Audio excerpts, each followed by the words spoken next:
fihristi insan. İnsan o muammayı o fihristle çözmezse öbür o geniş alemde çok defa belli tümseklere takılma ihtimali vardır. Hazreti Pir'in de buna benzer mülazası var. Burada mesele yerli yerine oturtulmazsa, raylarına oturtulmazsa, o geniş alemde meseleyi kendi künhüne uygun kavrama çok zordur.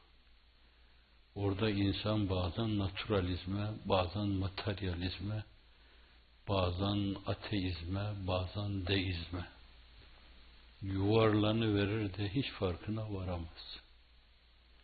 Allah Celle Celaluhu koskocaman kainatı, Kur'an'ın aslı, Kur'an onun tefsiri, kavli şarihi, bürhan-ı vazıhı. Kainat Mescid-i Kebir'inde Kur'an hep bu kainatı okuyor.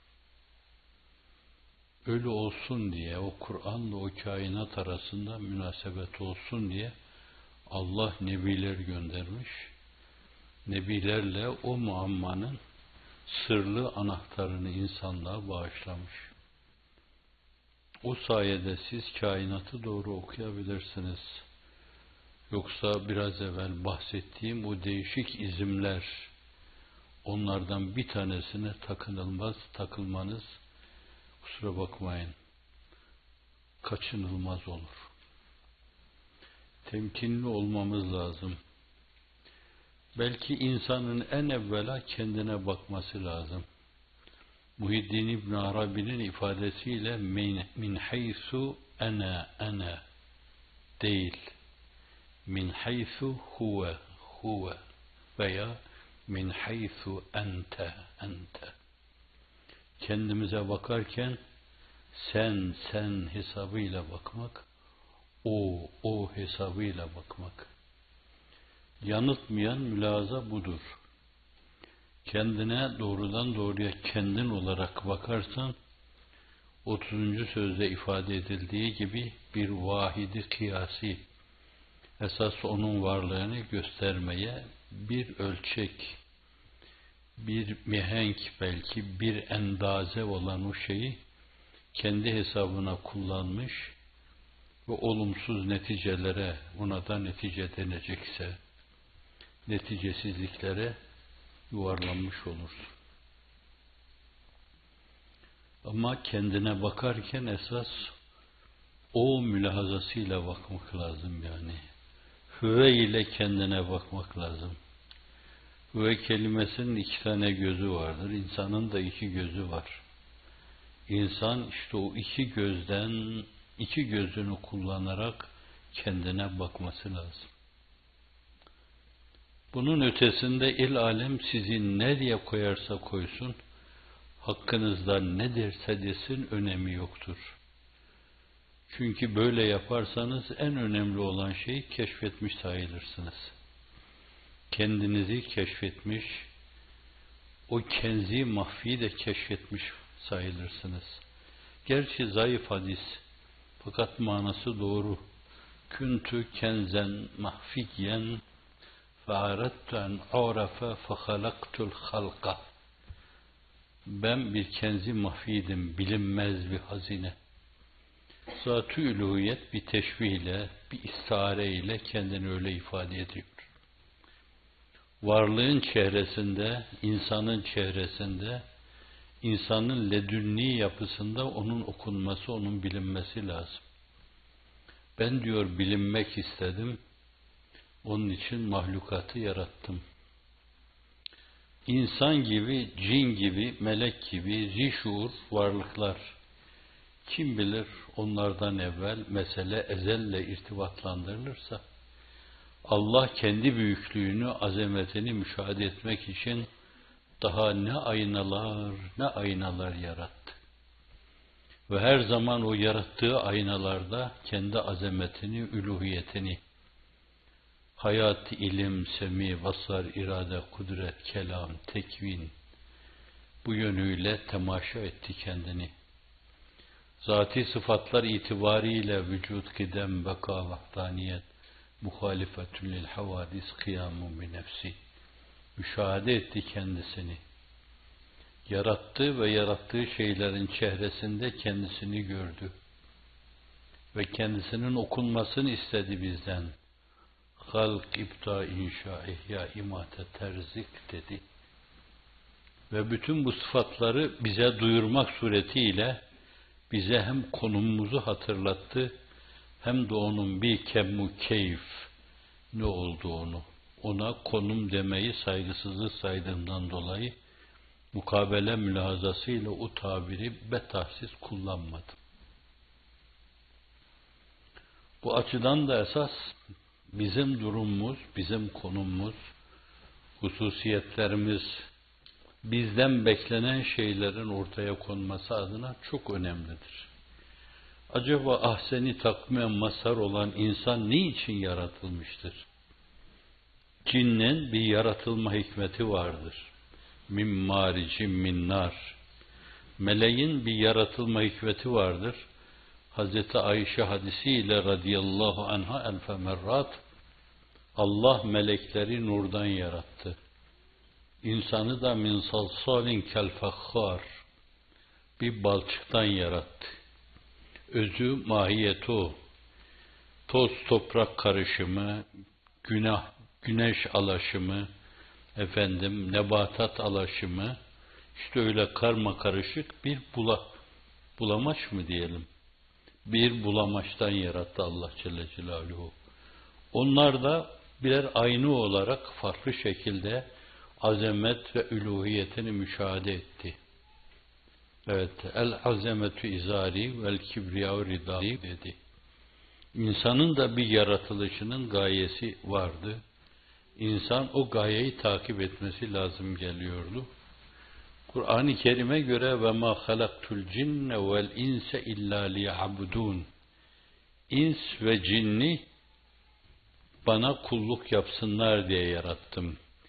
İbn Abbas araya o ya'budun kelimesiyle halaktu kelimesi arasına tefsir adına bir şey sokuyor.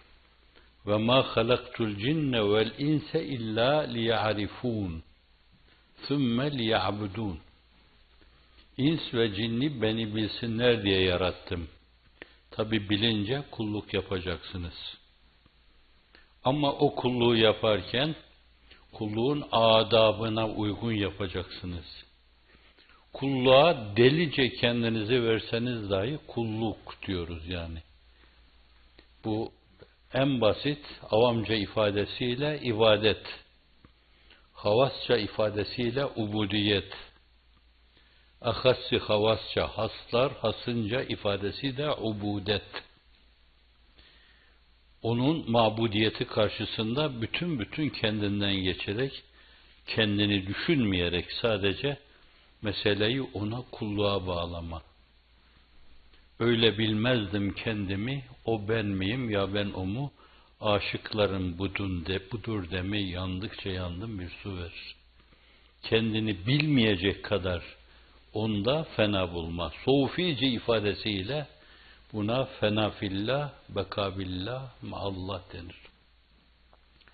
Ama kulluk kendi çerçevesiyle çok derin bir şeydir. İnsan esas insanlığını kullukla ortaya koymuş olur.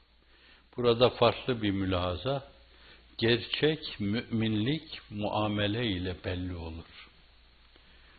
Muamele. Hatta ubudiyetle değil yani. Ubudiyet bir şey ifade eder ve mümin de kendisini öyle belli etmiş olur. Ama muamele, yemesinde, içmesinde, onların helal olmasında, muamelesinde, onun Allah'ın isteğine uygun gitmesinde, insanlara karşı tavır ve davranışlarda onun istikamet içinde olmasında, hasılı kelam Efendimiz sallallahu aleyhi ve selleme emir buyurulduğu gibi فَاسْتَقِمْ كَمَا اُمِرْتِ nasıl emrolunursa öyle dosdoğru ol diyor. Dosdoğru. Ve Efendimiz bu Sure-i Hud'da geçtiği için bu ayet kendi o derin anlayışına göre her ayeti o kendi derin anlayışıyla anlıyordu. Şeyyebetni suretu Hud. Başka bir yerde başka bir sureyi de söylüyor ama Fakat bu çok mevsuk. Hud suresi beni yaşlandırdı buyuruyor. Allah Celle Celaluhu buyuruyor ki, sen neysen ve Allah'ı nasıl biliyorsan, seninle onun arandaki münasebet ne türlü ona kulluk yapmayı gerektiriyorsa ona göre kulluk yap. Günde 5 vakit namaz, o zaman diyeceksin ki ma abednâke hakka ibadetke ya mabud. 5 defa vallahi, billahi, tallahi aksatmadan eda ettim. Nafileler ilave ettim buna. Cebrenliğin noksan olsun diye. Kaçırmışımdır. O yırtıklar onunla telafi edilsin, sargısı yapılsın, yama olsun diye nafileleri de kıldım. Hatta gece kalktım, ek sıradan namazlar kıldım.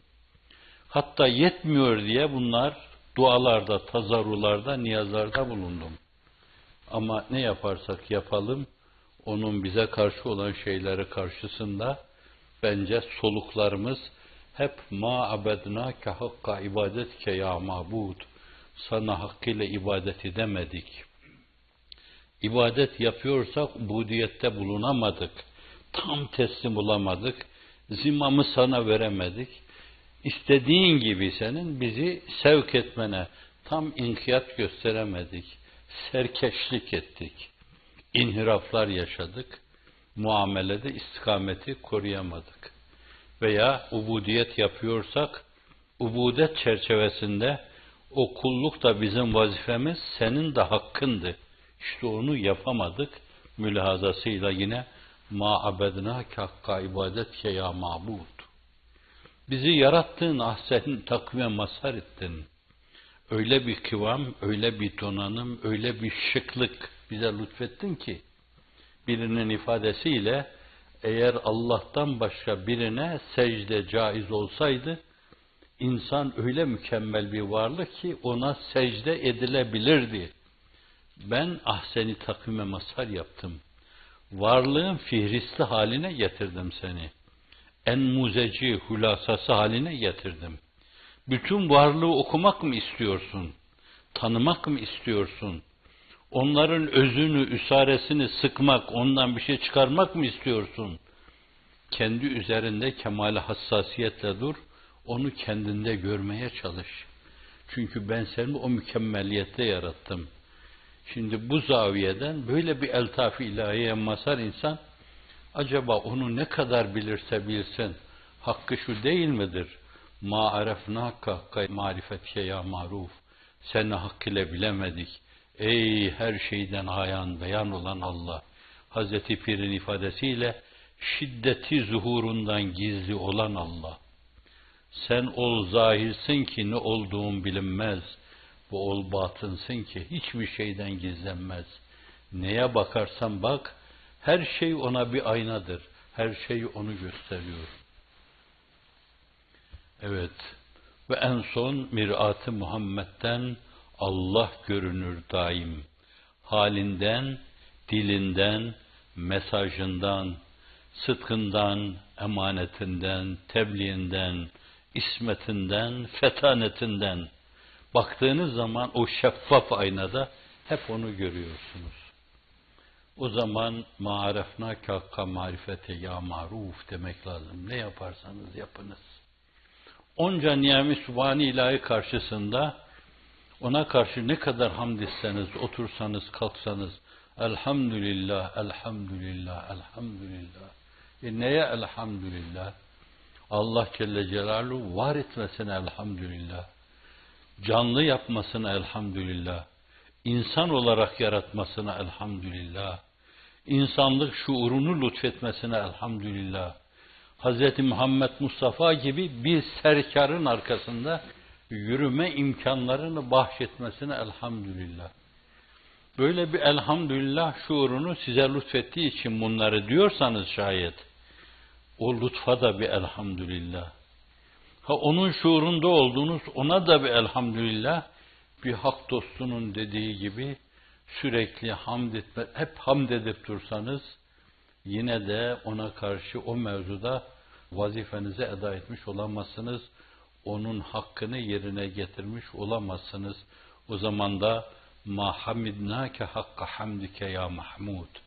Ey herkes tarafından hamdü sena ile yad edilen mabud-u mutlak, sana hakkıyla hamd edemedik. Elf elhamdülillah da desek, trilyon elhamdülillah da desek, senin hakkını eda etmiş olmayız. Kulluk buysa ve bunu Cenab-ı Hak size, sizin ruhlarınıza duyurmuşsa, bazı yerlerde kendimi sizden istisna ediyorum. Çünkü sizinle aynı seviyeyi paylaşma mevzu iddia olur. Hafizanallah. İnsan kendinde olmayan şeyi ama açık, delalet bil işareyle, delalet bil tazammunla, delalet bil iktiza ile bile olsa ifade etmemeli. Hayır, ben katiyen sizin gibi olamam. Ben kıvır zıvır birinin tekiyim. O bakımdan bazı istisnalarımda bunu anlayın. Siz onu anlayın. Öyle diyorum ve bunda çok samimiyim. Cenab-ı Hak nerede duruyorsanız, ne ölçüde Allah'la münasebetinizi koruyorsanız, evet ben ona saygıyla mukabelede bulunur ve Cenab-ı Hakk'ın beni de sizlerle haşr neşretmesini isterim. Bir kısım densizler bu mevzuda yalan, tezvir, iftira ile ne derlerse desinler, şeytani karakterlerinin gereğini ifade etmiş oluyorlar. Eskiden beri de zaten şeytanlıklarıyla bilinen insanlardı bunlar. Hazreti Adem'e secde ile şeytanın iç şeytanlığının dışa vurması, içiyle şeytan olduğu gibi dışıyla da şeytan olduğunu ortaya koyması için bazı sebeplere, saiklere ihtiyaç vardı. Telkih gibi, aşılama gibi.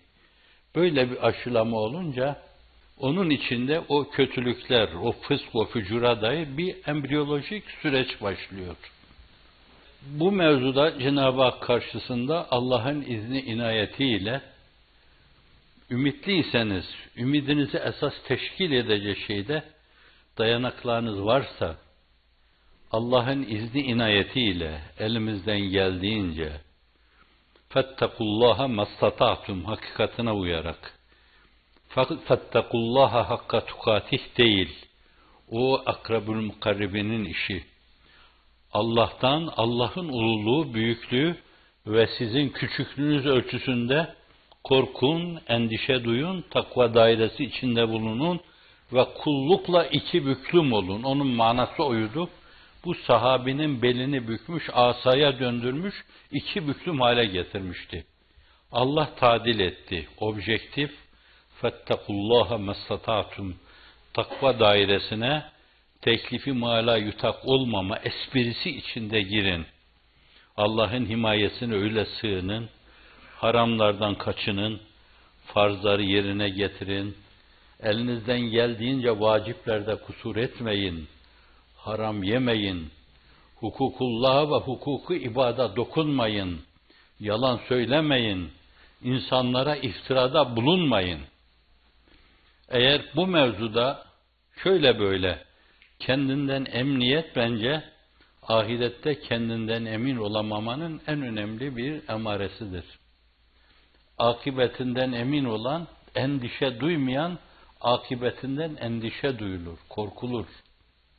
Akibetten endişe duymanın yanı başında Allah'ın izni inayetiyle onun ululuğuna ve azametine karşı kulluğumuzu şöyle böyle, isterseniz hani kendi adıma diyebilirim, sizinkini öyle demeyeyim, yarım yamalak bile olsa yerine getirmeye çalışıyoruz.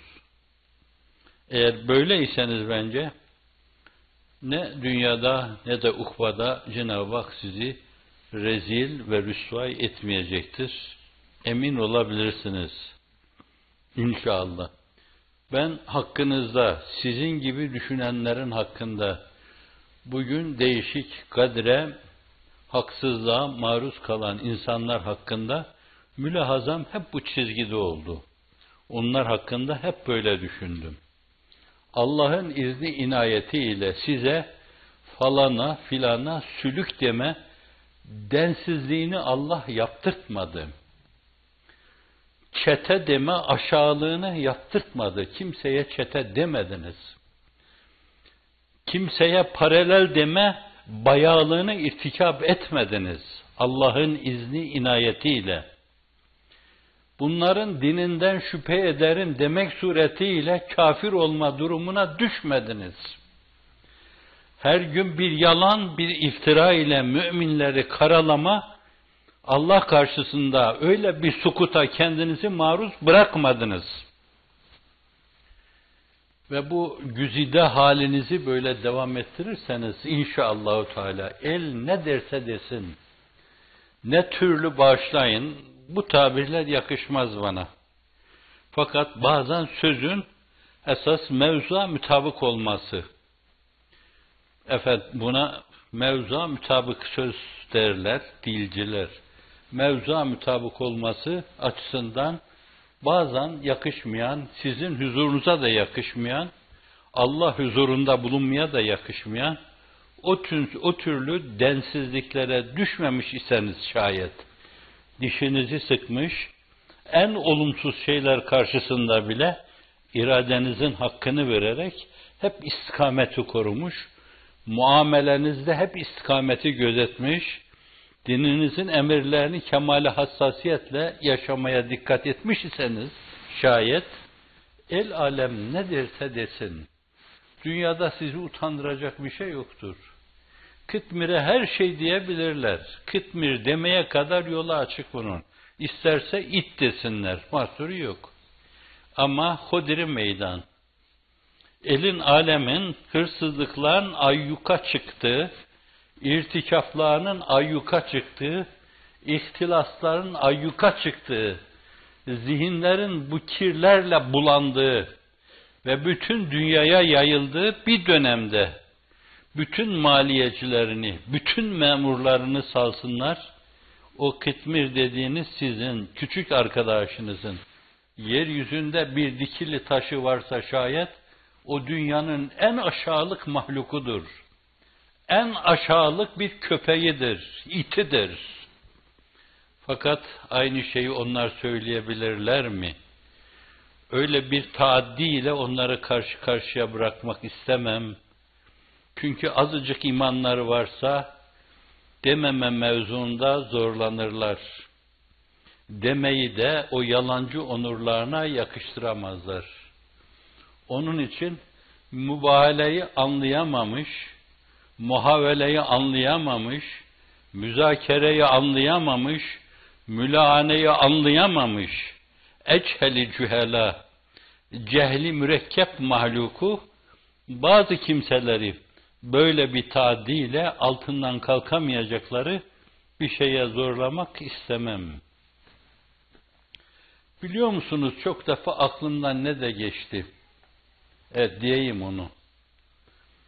Eğer onların, sizin cemaatinizin, arkadaşlarınızın, hizmet erlerinin, adanmışların ve onların yanında kuyruk sallayıp onlarla beraber olmaya çalışan Kıtmir'in hakkında söyledikleri şeyler şayet onun doğru olduğuna inanıyorlarsa ortaya bir yemin şekli koysunlar. Ben çok rahatlıkla o mevzuda vallahi, billahi, tallahi derim bu mevzuda. Fakat şunu demekte aklımdan geçiyordu. Onlar hakkında da denen şeyler oldu. Hırsızlık dediler. Para transferi dediler. Banka numaraları var elimizde dediler. Fuhuş irtikap ediyorlar dediler. Müt'a nikahı kullanıyorlar dediler. Müt'a konferansına karşı çıkan insanların düşüncelerini bu şekilde deşifre etmeleri, hangi gayyada yaşalarını göstermesi adına çok önemli bir emaredir. Evet. Şöyle aklımdan geçti hani diyeyim. Eğer hakikaten bizim hakkımızda denen bu şeyler doğruysa doğru değil. Bunlar dublajdır. Bunlar montajdır. Eğer bunların bir tanesi onda biri doğruysa o mezheplerdeki farklılığı da gözeterek şöyle demek düşünüyorum. diyebilecekleri yürekleri varsa, Allah'a, Kur'an'a ve kütüb-ü fıkhiyeye inanıyorlarsa şayet, benim eşim hepsi desin, 3 talakla boş olsun 1, ebediyen boş olsun 2, ebediyen boş olsun 3. Niye 3 dedim? Çünkü İbn-i Teymiye gibi bazıları tek seferde 3 deyince 1 sayılır. Onların da böyle ucuzcu müftüler olduğundan dolayı mezahib-i erbaanın bu mevzudaki mütealasından daha ziyade meseleyi kaçamak yaparak burada taca, vebali onun boynuna olsun, atma olabilir. Onun için yürekleri varsa, hakkımızda iddia edilen şeylerin 1/10'ını irtikab etmişsek, 1/10 denen şeyleri çalmışsak, ihaleye fesat karıştırmışsak, yalan söylemişsek, iftirada bulunmuşsak, eşlerimiz hepimizin eşi, ebediyen boş olsun, başka bir zeminde, ebediyen boş olsun, ebediyen boş olsun. Allah'a inanıyorlarsa, Allah'ın kitabı olan Kur'an'a inanıyorlarsa, Kur'an'da başta Bakara Sure-i Cellesi olmak üzere, o evlilikle alakalı münasebetler, talakla alakalı münasebetler, ila ile alakalı münasebetler en ince detayına kadar anlatılır. Bunlara inanıyorlarsa, yürekleri varsa, Allah'a inanıyorlarsa, peygambere inançları varsa, kütüb-ü fıkhiyeyi kabul ediyorlarsa, bu dediğim şeyi deyiversinler. Siz şuradasınız, bu denen şeyler de dublajdır, yalandır desinler.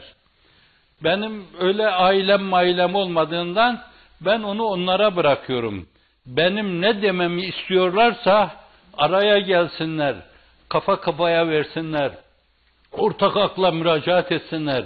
Bu adamın elini kolunu bağlayacak bir şey bulalım. Bunu da o meseleye yemin ettirelim desinler. Onu da kendileriyle baş başa bırakıyorum. Çünkü her hususta 1000 defa yemin etmeye hazır olduğumu bütün insanlığın huzurunda da kasemle ifade etmeye amade ve teşne bulunuyorum. Biliyor musunuz, bu da hep aklımdan geçiyordu. Desem mi, demesem mi?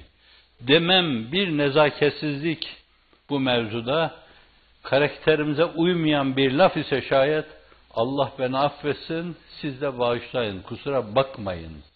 Fakat denmesi gerekli olan bir şey idiyse şayet, bence varsa yürekleri, varsa Kitabullah'a imanları, yapıversinler bunu, göreyim ne yalanmış ne doğruymuş.